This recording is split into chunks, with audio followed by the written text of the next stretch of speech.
السلام عليكم الناس، كي دايرين؟ لاباس عليكم؟ كنتمنى كلكم تكونوا بخير وعلى خير وانتم كتشوفوا هذا الفيديو هذا. اليوم غادي نشارك معكم، غادي نكمل لكم، غادي ندير لكم الجزء الثاني من داك القصه اللي شاركت معكم البارح. المهم كنتمنى يكون عجبكم السرد ديالي اللي درت لكم بداك الفيديو على داك القصه ديال داك الولد. المهم شكرا على التعاليق ديالكم، وغادي ندوز معكم الجزء الثاني دابا. المهم خلينا البنات ما تنساوش تدعموني باش نكمل لكم هذه السلسله هذه.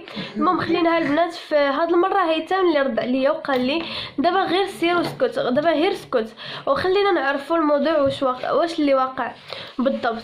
انا رديت بعصبيه، اش من موضوع على قرينا كحله؟ هو قال لنا حنا دابا في قبر، واش عارف اش هذا الشيء؟ راه يعني حنا دابا ميتين ومدفونين تحت التراب.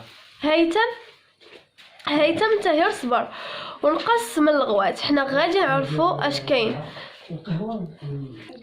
هيثم انت غير صبر ونقص من الغوات، حنا غادي نعرفوا اش كاين. وبقى تيدور في عينيه في القير اللي حنا فيه ومخلوع الراجل.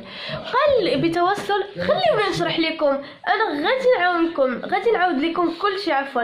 وقبل ما ينطق اي واحد منا بدا تيحكي لنا بسرعه. ابو حمزه قال انا كنت خدام شي فرصه نسوق واحد الشاحنه تاع نقل بضائع، وكنت عايش من هاد الخدمه بخير الحمد لله. واخا كانت خدمه صعيبه ولكن هذا هو القدر تاع الله. واحد النهار جاو عندي شي ناس باين عليهم اثرياء بلبسوا الطوموبيلات، فجاو راكبين جاو تيسولوا عليا انا بالضبط. مشيت عندهم وبداو كيشكروا فيا وتيقولوا لي باللي تيسمعوا عليا كلام مزيان من الناس، وعاودوا ليهم والناس عاودوا ليهم عليا وعلى خدمتي المتقونه، وباللي انا تنوصل الامانه في الوقت وبزاف تاع الهضره الزوينه. من بعد دخلوا في الموضوع علاش جاو وقالوا باللي انا غادي نوصل لهم واحد الشاحنه تاع السرديل المعلب، وانا وافقت وسولت على الخلاص تاعي واش هما اللي غادي يخلصوني ولا الناس اللي لمن غادي نوصل الحموله. بقاو تيشوفوا في بعضهم وقالوا لي واحد من اللي ترجع حنا اللي غادي نخلصوك وهادي نتهلاو فيك مزيان. لحد هنا كان كلشي غادي مزيان، لكن اللي ما كانش مزيان هو العنوان اللي غادي نوصل ليه الحموله ديال الحموله. الطريق تاعو خاصنا ندوزو في المنطقه خصنا ندوزو من المنطقه اللي كنظن باللي راكم عرفتوها. اول ما شفت كلمه برارك الموت تراجعت على كل شيء. انا راحل عند ولادي الصغار وخاصني نكبرهم وما بغيتش نيتمهم، لكن الفلوس اللي عرضوا عليا غراتني وزادت الازمه اللي كنت فيها. وزادت الازمه اللي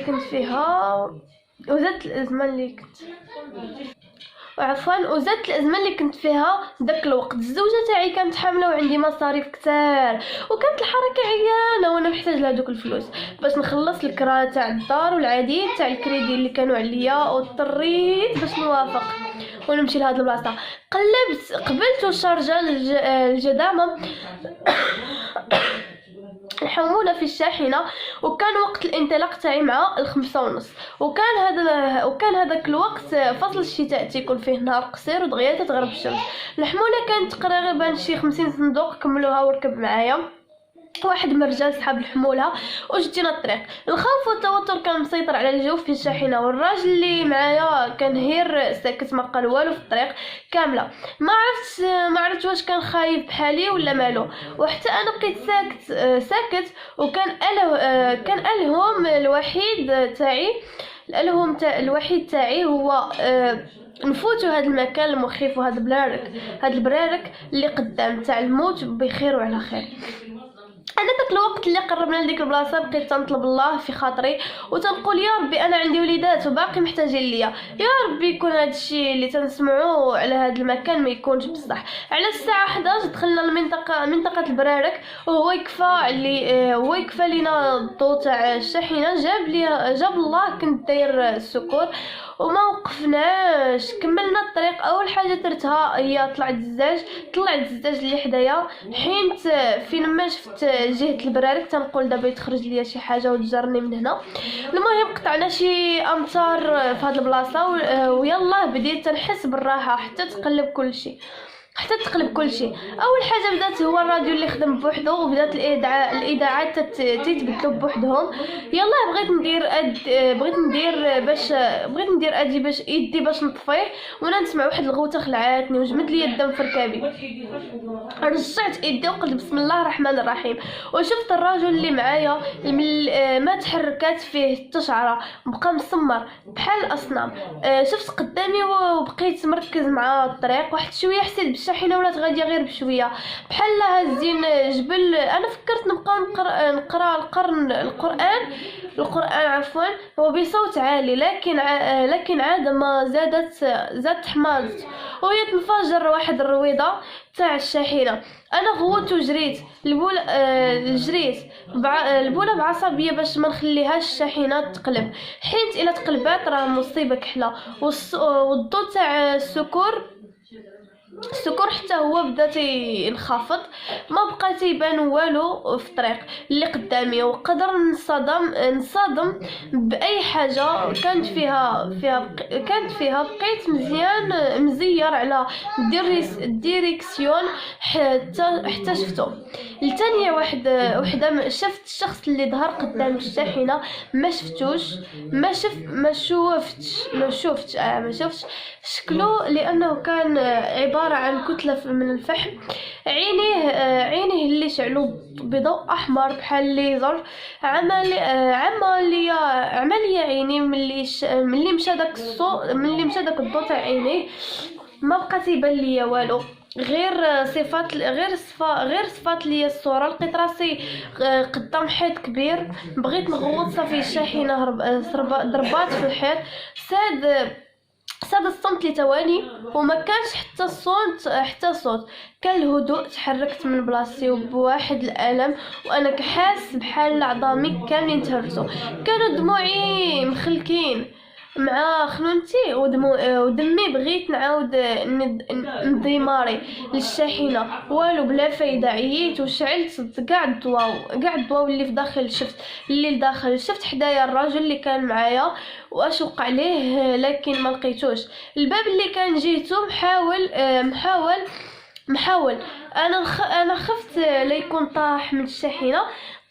لحقيتاش دينا مع الحائط، تزدحنا مع الحائط. بقيت تنعيط عليه عفوا. ولا والو، ما كاين حتى شي رد. تنطل من الزاج، ما بان ليا والو. وهنا قررت باش نخرج نقلب عليه واش مات ولا باقي حي، ولا اش هاد المصيبه. فاش طحنا ما كنتش عارف ديك اللحظه ان هاد القرار هو اسوأ حاجه اللي درت في حياتي. اول ما خرجت راسي باش نطل برا الشاحنه، حتى بانت لي واحد الايد كحله جهه وجهي. ومع الخلعه كنت هادي نفقد التوازن تاعي ونطيح في الخارج. لما كان رجعت بالزربه لداخل، وزديت الباب وشفت واحد الجسم كامل كحل بحال محروق، وتزاد مع الباب كان محروق تماما من راسو حتى رجليه. ما تتبان فيه حتى حاجه واضحه من غير عينيه اللي كانوا بيضين وفيهم عروق حمرين الدم. هذه ننقذ منهم. ضرب في الباب وطاح وناض.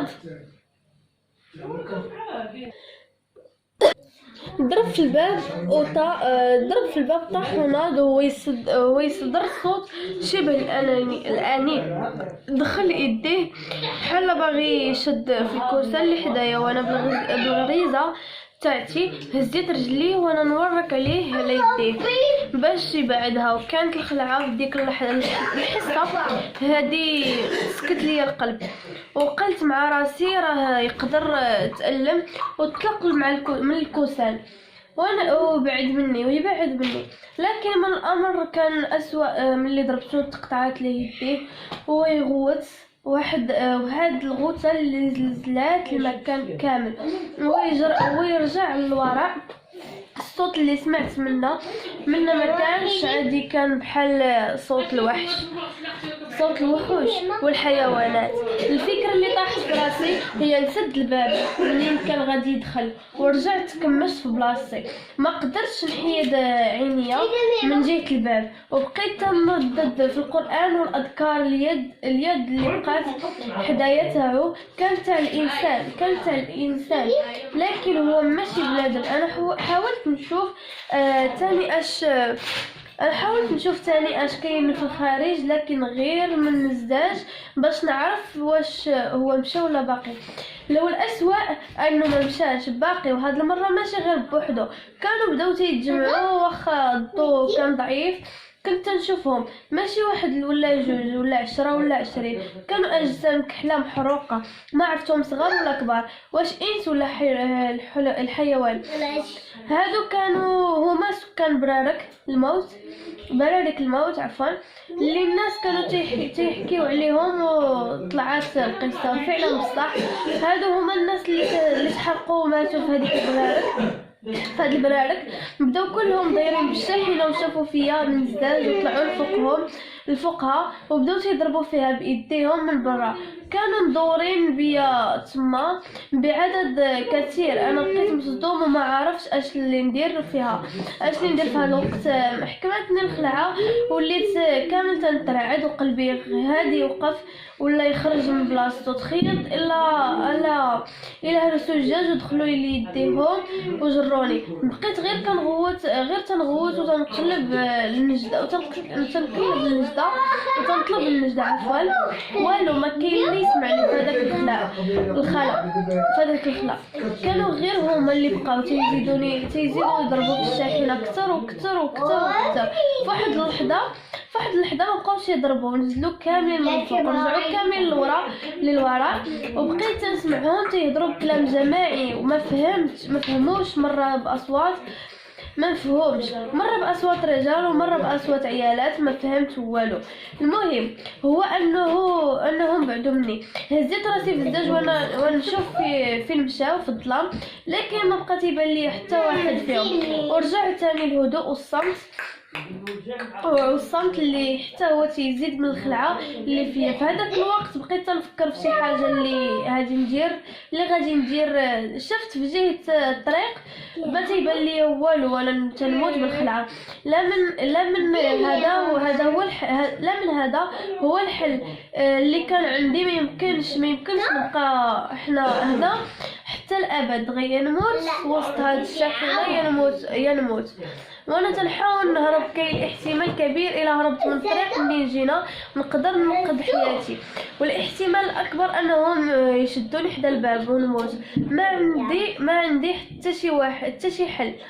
تاني هزيت راسي وشهدت الشهاده تاع الموت وحليت الباب وعطيتها للجري وبلا ما نتلفت ولا نعرف فين تنجري. تعكلت في شي حاجه وعاودت نط بزدربه. كملت جري بكل الجهد اللي فيا، وعندي يقين باللي انا نقدر نهرب ونبعد من هنا. لكن ما كنتش تنشوف حتى فين تنحط رجليا. عاودت تعثرت وطحت هاد المره طاح فوق مني شي واحد منهم. كان ثقيل عليا. يلا بغيت نفلت منه ونوض نكمل على الجري، ويشدني واحد ثاني من ايدي والثالث من راسي.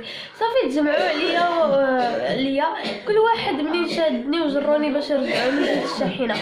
المهم الوقت فاش قدرت نحرك راسي اخيرا شفت اللي ما كنتش متوقعه. باب الشاحنه الخلفي محلول، والصناديق اللي كانت فيها كلها مبعثره بلاصه، والراجل اللي كان معايا ما نوافق معاهم، وهو اللي تيلوح لهم الصناديق.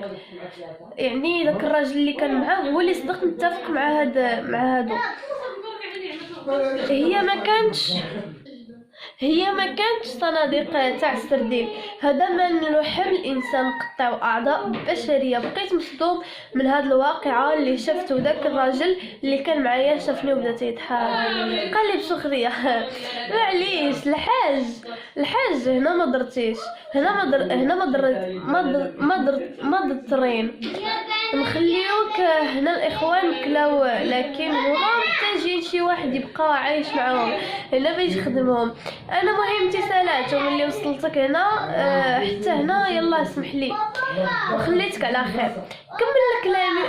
كمل كلامه عفوا، وانا باقي مصدوم. بقيت تنهضر بوحدي وتنقول اش تقصد؟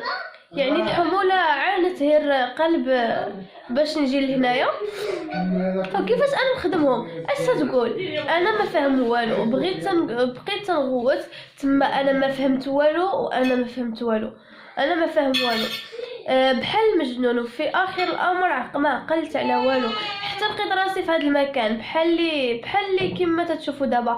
ما عرفتش شكون اللي جابني هنا ولا شكون اللي لصق ليا هاد التيوات في عنقي.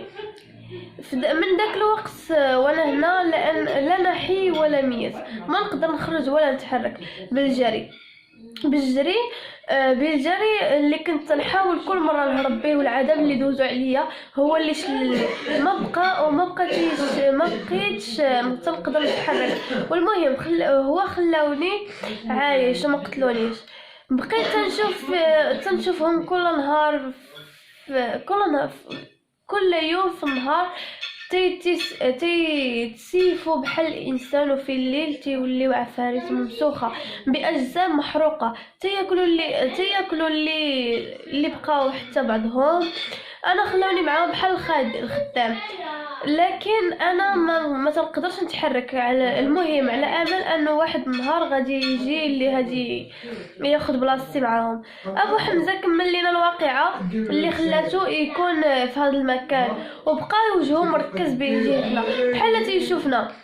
انا صافي الخلعه اللي ما عمرني حسيت بها مالت هذه بالسكته اللي عفوا عمرني حسيت بها. ما كانت هذه سكته. سكت لي القلب في هذيك اللحظه. هو ملي سكت انا دورت راسي وانا نشوفهم. شفتهم كانوا رجال ونساء، شي غاديين على رجليهم وشي تيتحفوا في الارض، كلهم تيشوفوا فيا وانا وهيثم ولكن على رجليهم وشي تيزحف في الارض، كلهم تيشوفوا فينا انا وهيثم. احتجفهم بدون شعور بلا تنجري، كل واحد شد جهه. لكن سمعنا الصوت تاع ابو حمزه وهو تيقول رجعوا، فين هادي تهربوا؟ ضروري شي واحد فيكم يكون بلاصتي، خاصهم يجي واحد منكم، برارك الموت حتى واحد ما تيدخل ليها من غير الموت. ما ديناهاش في كلامه، بقينا تنجريو. هما قربوا لينا وبغاو يشدونا وانا تنغوت. هيثم اش المعمول دابا؟ اش غادي نديرو؟ وصلنا هذا واحد الشرجم كان عالي، هو الحل الوحيد اللي عندنا. شبك يديه وقال لي نقز انت الاول وطلعني معاك.